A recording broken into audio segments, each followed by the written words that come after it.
जय हिंद दोस्तों। कांग्रेस पार्टी ने हमेशा से राष्ट्र विरोधी ताकतों को मंच दिया है, चाहे वो देशद्रोही हो, भारत देश के खिलाफ प्रोपोगेंडा रच रहे हो। उन तमाम लोगों को कांग्रेस पार्टी ने सिर्फ और सिर्फ मंच दे करके देश विरोधी ताकतों का सम्मान किया है। आज एक ऐसा मामला सामने आया है, ऐसी खबर सामने आई है जिससे कि अभिषेक मनु सिंघवी की हवा तो निकल ही गई है। इस बड़े नेता को, जो कि कांग्रेस पार्टी की चाटुकारिता करते हैं, उम्र कैद की सजा पे बड़ा खुलासा हुआ है। एफिडेविट फाइल करी है जिसमें कि कांग्रेस का पूरा काला चिट्ठा, पूरा पोलपट्टी खुल करके सामने आ गया है। और फिर जनता ने दबोच लिया सोनिया गांधी को पूरी तरीके से। मामला क्या है मैं आपको बता रहा हूं दोस्तों। पहले अभिषेक मनु सिंघवी नेता हैं कांग्रेस पार्टी के, बाद में वो वकालत करते हैं, बाद में वो वकील हैं। जब भी बात आएगी कांग्रेस पार्टी की, उन तमाम समयों में सिर्फ और सिर्फ अभिषेक मनु सिंघवी जो हैं वो कांग्रेस पार्टी को बचाने की कोशिश करेगी। यासीन मलिक को लेकर के एक ऐसा खबर सामने आया है, कांग्रेस पार्टी से पूरी साठगांठ और मनमोहन सिंह का पूरा खेल, जिससे कि पूरी कांग्रेस पार्टी जो है वो सन्न हो गई है। इतने बड़े खुलासे सुन करके जो आतंकवादी है यासीन मलिक, जो कि टेरर फंडिंग मामले में उम्र कैद की सजा काट रहा है, दिल्ली हाईकोर्ट ने जो है इसको पूरी तरीके से लतार लगाई है। और जब ये पकड़ा गया टेरर फंडिंग मामले में यासीन मलिक की, इसको बड़ी मात्रा में फंड्स मिल रहे हैं आतंक फैलाने के लिए। उसके बाद ये पूरी तरीके से डर गया था, खौफ से भरा हुआ था कि मेरे साथ क्या होगा। जब इसको सज़ा मिली कि तुम्हें उम्र कैद की सज़ा दी जाती है, उस वक्त ये चीख चीख करके रोने लगा कि मुझे बचा लीजिए मिलॉर्ड साहब, जज साहब मुझे बचा लीजिए, मैं पूरी ज़िंदगी जेल में नहीं बिताना चाहता हूँ। लेकिन इसकी पूरी हेकरी निकाल करके रख दी कोर्ट ने। यहाँ पे खबर ये आती है कि यासीन मलिक ने दिल्ली हाईकोर्ट में एक हलफनामा दिया है, एफिडेविट फाइल की है, और उस एफिडेविट में चौंकाने वाले खुलासे सामने आए हैं। और उस खुलासे के बाद से पूरी कांग्रेस पार्टी की पोल खुल गई है। ये जो बड़ा नेता है यासीन मलिक, जो कि कांग्रेस पार्टी के लिए काम कर रहा था, यूपीए की सरकार थी 2006 में, उस वक्त जो यासीन मलिक को काम दिए गए थे वो हलफनामे में ये बड़ा खुलासा हुआ है। आपको बता दें पूरा मामला कि यासीन मलिक को इंटेलिजेंस ब्यूरो ने 2006 में पाकिस्तान भेजा था। किस मकसद से भेजा था आप सुन करके हिल जाएंगे। यासीन मलिक को जब इंटेलिजेंस ब्यूरो 2006 में, जब कांग्रेस की सरकार थी, यूपीए की सरकार थी, तो यासीन मलिक को कहा गया था कि जाओ लश्कर तैयबा के जो चीफ हैं हाफिज सईद, उससे मुलाकात करके आना। आखिर किस मकसद से भेजा गया था, कौन सी जानकारी लेने के लिए भेजा गया था 2006 में यासीन मलिक को हाफिज सईद के पास? लश्कर तैयबा जिसके हाथों में खून सना हुआ हो, भारत में ना जाने कितने सारे इसने आतंक फैलाए हो, उसको यूपीए की सरकार कांग्रेस पार्टी ने 2006 में इंटेलिजेंस ब्यूरो के द्वारा पाकिस्तान भेजा था लश्कर तैयबा के चीफ हाफिज सईद से मुलाकात करने के लिए। अब उस वक्त 2006 में जो सिटिंग पीएम थे मनमोहन सिंह थे। सवाल इसलिए खड़ा हो रहा है, और मनमोहन सिंह जब सिटिंग पीएम थे कांग्रेस पार्टी के, तो रिमोट कंट्रोल की सरकार थी, सोनिया गांधी जो है वो कंट्रोल करती थी। और इसीलिए सवाल उठ रहे हैं सोनिया गांधी के ऊपर कि आखिर पर्दे के पीछे कौन काम कर रहा था।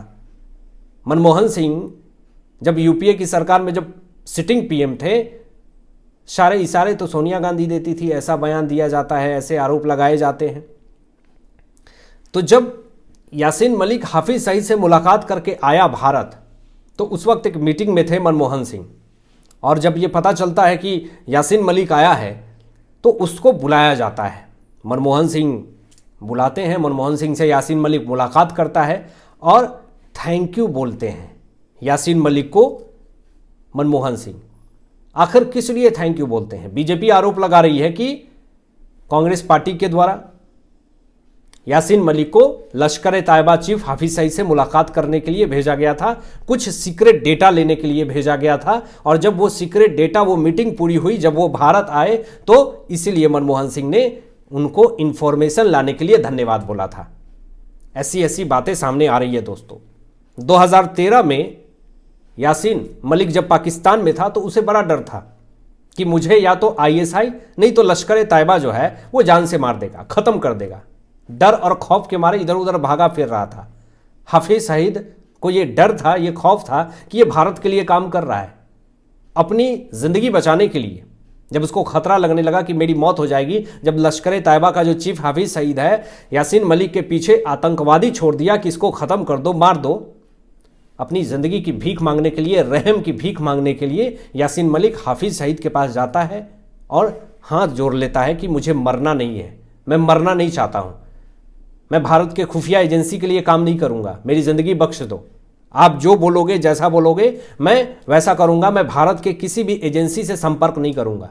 अपनी ज़िंदगी की भीख जो है वो यासीन मलिक ने मांगी थी और उस वक्त हाफिज सईद ने इसको इसकी ज़िंदगी की भीख दे दी थी और इसीलिए ये पकड़ाया और इसको उम्र कैद की सज़ा है। इसका संगठन JKLF भारत में पूरी तरीके से बैन है। ये भारत के खिलाफ जहर उगलने का काम करता था, ये आतंकवादियों के लिए काम करता था, देश के खिलाफ एजेंडा फैलाता था और कांग्रेस पार्टी इसका समर्थन करती थी। फिलहाल दिल्ली हाईकोर्ट ने NIA की याचिका पे सुनवाई कर रही है और NIA ने जो याचिका में जो बातें कही है इससे यासीन मलिक की हालत खराब है। यहां पे बता दूं आपको कि NIA की याचिका में साफ तौर पे ये मांग की गई है कि यासीन मलिक की जो उम्र कैद की सजा है इसको बदल करके फांसी की सजा में कन्वर्ट कीजिए। और ये बहुत बड़ा फैसला दिल्ली हाईकोर्ट की तरफ से आने वाला है दोस्तों। अदालत ने 10 नवंबर तक यासीन मलिक को अपनी जवाब दाखिल करने के लिए समय दिया है कि तुम अपनी एफिडेविट फाइल करो, तुम हलफनामा दाखिल करो, बताओ कि तुम्हारे साथ क्या हुआ था, किसने तुमको प्रेशराइज किया था, क्या है पूरा मामला, तो मरता क्या नहीं करता। इसलिए यासीन मलिक जो है वो एफिडेविट फाइल कर रहा है, हलफनामा दाखिल कर रहा है और सारी सच्चाई बता रहा है, कांग्रेस पार्टी के पूरे पोलपट्टी खोल रहा है, क्योंकि इसको डर है कि उम्र कैद से कहीं अगर फांसी की सजा तक मेरी बात आ जाएगी तो जिंदगी चली जाएगी। अभी एटलीस्ट सांस तो ले रहा है। यासीन मलिक मरना नहीं चाहता है।